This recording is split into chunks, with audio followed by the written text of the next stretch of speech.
আসসালামু আলাইকুম। কেমন আছেন সবাই? আলহামদুলিল্লাহ আমি অনেক ভালো আছি। আজকে আমি একটু টোস্ট করেছি। পাউরুটির টোস্ট, ডিম দিয়ে, চিকেন দিয়ে আর সেটা কিন্তু আপনাদের সঙ্গে শেয়ার করলাম। তো এখানে প্রথমে আমি মুরগির বেস্ট পিস নিয়েছি ১ পাট।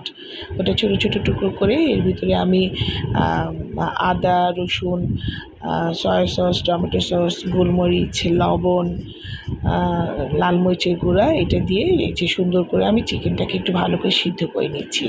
আর এই চিকেনটাও আবার পরে একটু রান্না করেছি একটু গাজর, পেঁয়াজ দিয়ে, কাঁচামরিচ দিয়ে একটু রান্না করে নিয়েছি। আসলে ওই ভিডিওটা আমার হয়নি।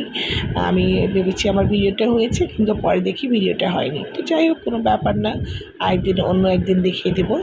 তো এভাবে কিন্তু আমি এই যে পাউরুটির উপর দিয়ে আমি যে একটু কর্নফ্লাওয়ার গুলিয়ে নিয়েছিলাম, নিয়ে সাইডে একটু কর্নফ্লাওয়ার লাগিয়ে মানে একটু চেপে চেপে দিলাম। তো এইভাবে এই যে সাইজটা দেখুন, এই যে এরকমই হয়েছে।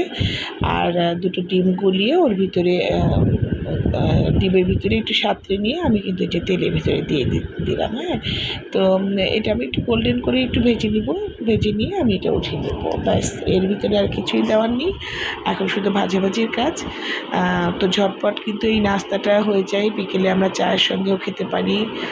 আমি অবশ্যই ইফতারিতে করেছিলাম। তো আমার এই ভিডিওটা অনেক নিচে পড়েছিল। আমি মানে খেয়ালই করিনি যে আমার একটা ভিডিও এটা ছিল। তো যাই হোক, অনেকদিন পর খুঁজে পেলাম, যদিও মানে খুব দেরি হয়ে গেছে।